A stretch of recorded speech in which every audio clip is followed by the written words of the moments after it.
Hey guys, what's going on? Steven back again, and I'm back with another 40k video from Imperial Iterator. And the topic for today's video is the burning of Prospero. I've heard of it, I don't know anything about it, so I am looking forward to learning about it. I'm guessing Magnus was involved, seeing how he is the very first picture of the video. Alright, so let's get on to the video and learn about the burning of Prospero. Here we go. Magnus violated the edicts of Nicaea and, using magic, tried to warn the Emperor about the betrayal of Horus. I hope the audio is Unfortunately, Magnus did not know how much trouble he caused in his desperate attempt to help his father. By breaching the psychic defences of the Imperial Palace, Magnus's sorcery demolished it, causing a series of catastrophes across Terra and opening warp storms around it. The Emperor's disappointment and anger knew no bounds. An immediate decree was issued for the accusation and arrest of Magnus the Red for violating the laws made at the Council of Nicaea. By the word and the will of the Master of Mankind, Imperator Imperatoris Terra Regnum, it is hereby decreed that Magnus, Primarch of the 15 Legiones Astartes, be brought forth in censure and bound by law to stand before the throne imperial of Terra, there to answer for his actions and those of his gene-sons. To this end is Layman Russ, Primarch of the 6 Legiones Astartes, so charged upon the deliverance of his brother, by any and all means he may find needful, without limit in law, sanction, or imposition of attainder, unto the limitless void and the last day. Okay, so Layman Russ was going after Magnus. So it shall be. The decree condemning Magnus and the 1,000 Sons. The decree was immediately sent to the Primarch of the Space Wolves Legion and Horus. The Emperor hoped that the Primarch could offer wise counsel, and he also ordered the assembly of an army that was to arrest Magnus and accompany him to Terra, and, if necessary, to capture him by force. Constantine Valdor, Captain General of the ancient Legio Custode, one of the Emperor's closest advisors, was appointed as the commander of the prosecuting force. Since Terra was the main fortress of the entire Imperium, and the nearby Mars was the main forge of humanity's war machine, the troops were assembled quite quickly. The army consisted of dozens of tyrannic auxiliar regiments and Imperial soldiers. The army was also accompanied by the Sisters of Silence, the most powerful weapon of the Imperium against Psykers, and the newly formed Ordo Sinister, a legion of Banelord-class Titans, and the Emperor. It was unique in that its arsenal included incredibly rare Psi-Titans, combat machines controlled by perpetually suffering Psykers, allowing the main operator of the Titan to use some abilities of the warp energy. Controlled by Psykers? When everything was ready, the prosecuting force set off for the planet Prospero. However, their advance was slowed down by warp storms around Terra. At the time of receiving the message from the Emperor, Layman Russ was assisting the armies of the Imperium with another threat from the Xenos. It is recorded that, upon receiving the order from his father, Russ quickly prepared a decisive attack at the center of the enemy forces and crushed it. However, he immediately retreated with his legion and headed to the home planet of the Space Wolves, Fenris, in order to prepare for the offensive. It is difficult to say whether such zeal was due to loyalty to the Emperor, or if Wolf King's rage and malice towards his brother, whom Russ had never trusted, played a role. Upon arriving at his homeland, Russ convened all the great companies of his legion that were relatively close to their star system. The Wolf King spent about a month gathering the forces of his legion, and without waiting for the full assembly, advanced to meet Valdor with 50,000 Space Marines. Their meeting place was the Beta Gamma star cluster. However, due to warp storms around Terra and the relative proximity to this system, the Space Wolves arrived at the meeting place 1.5 months before Valdor. Russ was greeted by those who responded to the call of his legion's strength and part of the Sons of Horus's forces. The main task of the 16th Legion was to deliver a message from Russ, from a warrior. It is not known exactly what Horus conveyed to his brother. But after this message, Russ intended not just to capture Magnus, but also to execute him, even though this was not a directive from their father. For this purpose, Horus allocated 5,000 of his legionnaires and 12 titans to assist Leman Russ. Interesting. I wonder what would have when the happened prosecution if he did force from execute Terra him arrived in the Beta Garland against star his cluster father's 1.5 months later, orders, the meeting wishes. between Russ and Valdor took place. Their meeting was tense. Both had deep respect for each other. However, Valdor was firmly intent on executing the Emperor's directive as precisely as possible, while it was believed that killing the traitor sorcerer would better serve the Imperium. I mean... Eventually, Valdor agreed with Russ. Oh. Their disagreements continued throughout the war. Well then. Some more time Okay. passed before the prosecution force set off for Prospero. During the preparation phase, strategies were devised for the union of forces so different in spirit. But still, I wonder what would have happened had they killed Magnus. What would the Emperor have, said? Hey, that's not what I ordered. I told you to arrest him and bring him back here. I didn't tell you to kill him. That would have been interesting. You disobeyed my orders. I don't know. Would you have made a good case? Hey, killing Magnus, I don't know. That would have been interesting. And Russ demanded careful study of the planet and its military fortifications. Advancing across the planet of Magnus, the prosecution forces seized space stations and those belonging to the Thousand Suns. However, all of them turned out to be empty. They also did not encounter ships belonging to the Sorcerer's Legion. Oh. It turned out that Magnus had long known about the approaching force. Oh. Instead of ordering the fortification of his system's borders, or at least strengthening the planet's defense, the Crimson King, on the contrary, concentrated his fleet's forces as far from each other as possible. And although he gathered a large part of his legion on Prospero, the Thousand Suns were unaware of the impending invasion until the last moment. Magnus completely cut off any means of communication with the rest of the Imperium, including psychic. Even without preparation and defense, Tizca, the capital and the only major city on Prospero, was very well fortified. On one side, there were impenetrable jungles inhabited by dangerous predators, the strangest and most deadly of which were invisible swarms of psychic parasites. On the other side, the capital was encircled by mountains, fortified with numerous bunkers and defensive laser installations. From a third aspect, the city was embraced by the sea, and from a fourth, a wall standing 100 meters tall was erected, protected by Geller fields, while the city itself was covered by a psychic Kine shield as strong as a void shield, which is usually mounted on space cruisers. Jeez. Additionally, the Adeptus Mechanicus, who maintained a forge on the planet, as well as the challenging landscape for landing, disagreements in command, and the prosecutorial force's unpreparedness for a prolonged siege, could significantly aid in defense. Initially, this was merely an honor guard for the arrest and escort of Magnus. All this created significant difficulties for the impending siege. It remains unclear why Magnus intentionally scattered his fleet across the system and did not warn his legion of the attack. Some believe this was a mere display of pride. Others speak of an attempt at redemption, while others whisper of the mysterious plans of the dark gods that whispered to Magnus. For Russ and Valdor, this remained a mystery. Within a few hours, the prosecutorial force had completely captured the orbital space around Prospero, almost without meeting resistance. The destruction and capture of orbital stations caused panic among the planet's population.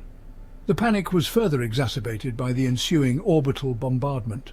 However, Russ did not wish to simply subject Prospero to exterminatus from orbit. He wanted to give Magnus a chance to explain himself and attempt to justify his actions. An imperial decree was broadcast to the planet demanding Magnus's surrender. However, no threats of resistance nor pleas for mercy came from the surface, nothing at all. Russ was offended by his brother's silence, and despite Valdor's pleas to allow more time for a response, he ordered the commencement of mass bombardment. Prospero was set ablaze. Valdor seems a very An hour after the bombardment, level-headed the dude. planet's surface was left in ashes.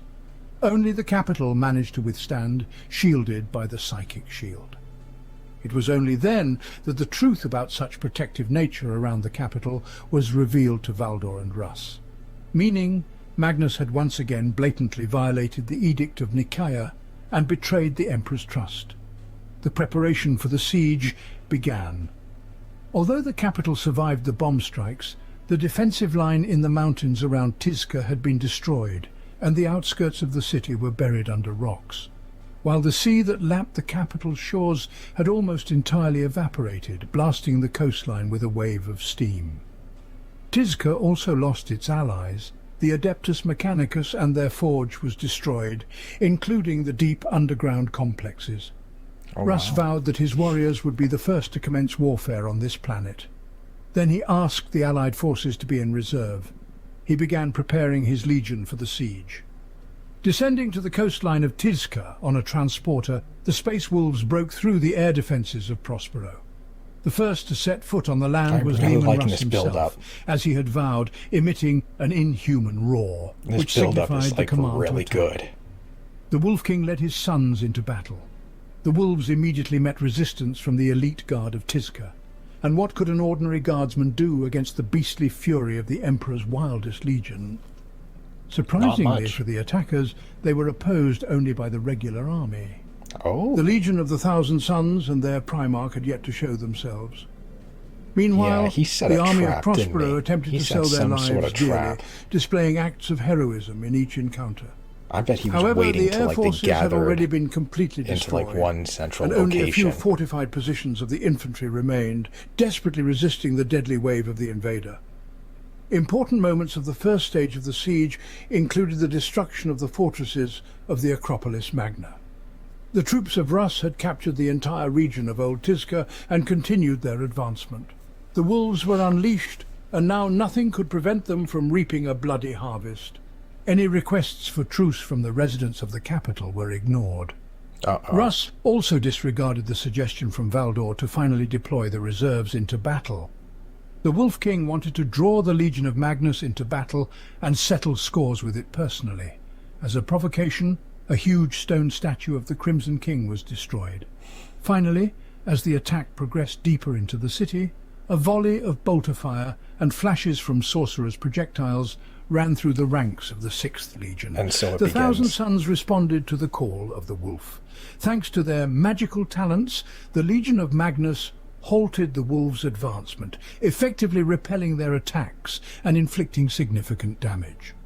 Russ, unwilling to lose the initiative, ordered to hold the positions and finally called in the reserves.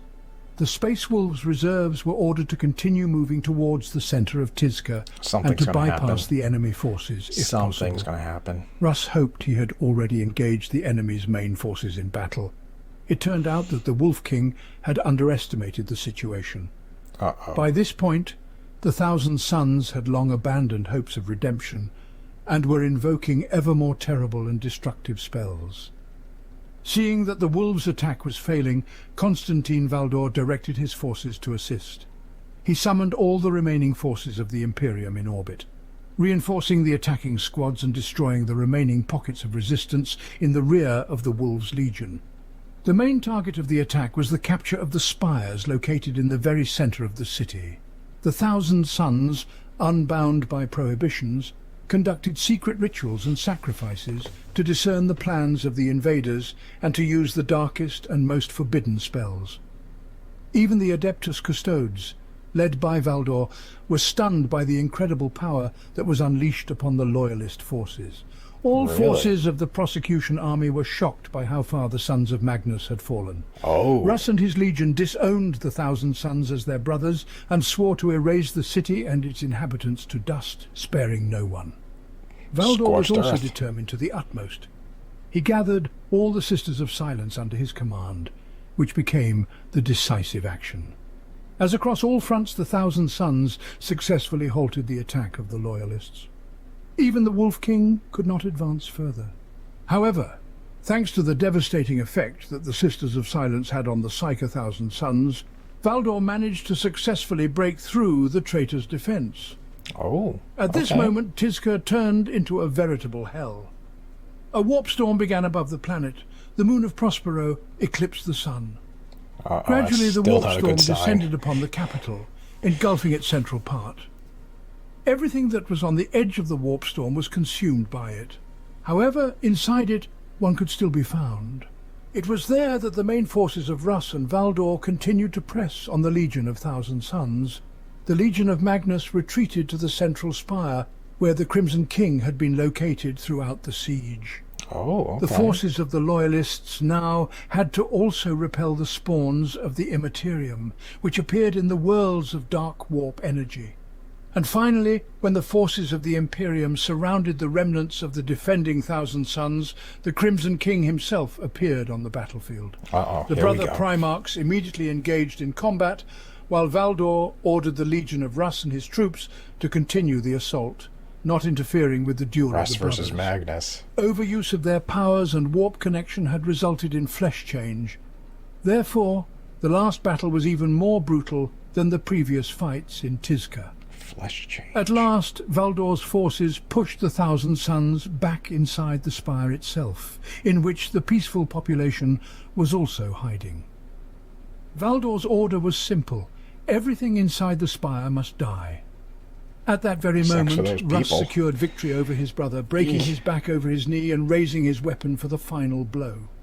However, before the blow was struck, and Valdor's warriors approached the spire, a flash of incredibly bright light enveloped the central building. Oh. A magical whirlwind swirled around it. Inhuman laughter was heard. Terrible demons materialized on the battlefield and began to destroy the blinded forces of the Imperium. The space around began to go mad. It seemed as if the last spells of Magnus had destroyed the very concept of reality.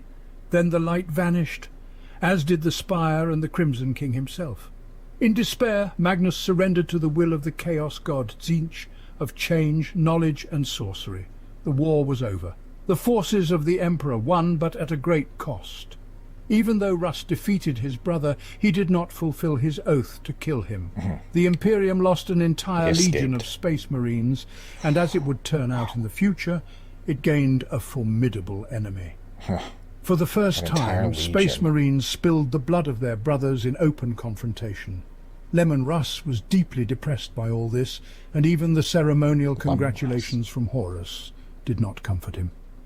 Such irony to receive congratulations from the one who secretly rejoiced at the successful execution of his plans and the plans of the Dark Gods. So that's the first Wolf King is yet to learn of the great slaughter fought. that was planned for the warriors. Oh, okay. That just ended. I gotta go back. I gotta listen to something. Did he say lemon? War was over. The forces of the Emperor won, but at a great cost. Even though Russ defeated his brother, he did not of space marines, and as it would turn out in the future, out of their brothers in open confrontation. Lemon Russ was deeply depressed by all. Lemon Russ was deeply depressed. Okay. Lemon Russ. That's cool. Okay, so there we go. The burning of Prospero. Yeah, sounds like a wicked cool battle. That would have been something amazing to see, you know, just a siege. I expected like some other, I don't know, I was expecting something bigger and different, you know, when it was, what was it, the 50,000 Space Wolves were, you know, advancing into like the city and stuff like that, and you know, they weren't really encountering really much resistance at all and stuff. I was like, all right, I bet he's waiting, you know, get everybody in the center, you know, have them call in the reserves and stuff like that. Then once they're in the center, something. Ooh, Jesus, my camera is like, ooh, wow, my camera is like definitely, ooh, come on. No, let me see, let me try to fix that. Okay, there we go. Sometimes the autofocus goes way out. Yeah, I was just kind of expecting once, you know, like all the troops were in like the center of the city, I don't know, Magnus would have like burned down the entire city or something like that. Did like some sort of like ring of fire. The entire city was, you know, just on fire, and I don't know, just I don't know. That was just what I was thinking. The burning of Prospero. I was expecting like a huge fire and like a huge trap, kind of like Massacre of Istvan. When the loyalists were advancing, and then all of a sudden, their allies turned into their enemies, and then they were surrounded by both sides. That's what I was kind of expecting. Something like this was going to happen here, except it was going to be just a ring of fire, the entire city just burning down. But yeah, I mean, either way, it was still pretty cool and stuff like that. Leman Russ and Magnus getting into it and stuff like that. And yeah, Thousand Suns just being too far gone, and Magnus just going all in with Tzeentch, and demon reinforcements came in, and yeah, at a cost. That's insane. An entire legion. Damn. But yeah, it would have been interesting to see what happened if Leman Russ did kill Magnus. What would the Emperor done? Valdor seemed like, no, this is what the Emperor wants. I'm going to, do this, but he ended up being like, oh, okay, you make a good point. Yeah, let's kill him. Yeah, what would have the Emperor have done? Would have been like, okay, yeah, I see your point. Or would he have been like, no, you disobeyed me, you disobeyed my orders. I wanted Magnus arrested. I wanted him brought back here, to me. I think it would have been interesting to see, what would have happened.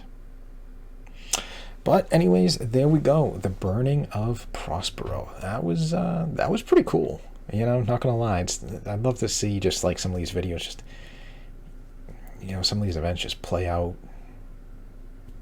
Animation, live action, just would be so cool just to see all these key moments just play out. I mean, I don't know, it's just me.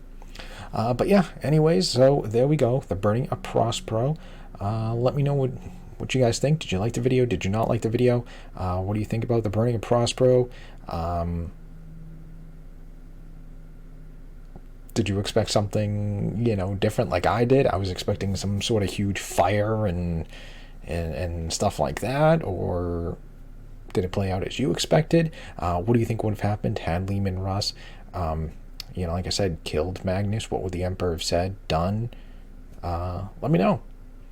So anyways, other than that, like I said, I hope you guys enjoyed the video. If you did, hit that thumbs up button. That'd be awesome. Remember, feel free to subscribe to my channel. Follow me on social media. Links in the description box below. Come join me over on Discord. There should be a link down below. We can talk more 40K and stuff like that. Suggest more videos for me to watch. Because I got to learn also about, what was the other thing in the beginning? Council of Nicaea? Nicaea? The council, yeah, it was the council of something. Council of Nicaea? Nicaea? I gotta learn about that too. That's another thing I've heard of. Don't know anything about it, so I gotta find a video on that too. I gotta learn about that one as well. But yeah, like I said, you can suggest videos for me to check out and stuff like that, and we can just talk more 40K. So anyways, yeah, other than that, yeah, just stick around. More videos are on the way, and I will see you guys next time.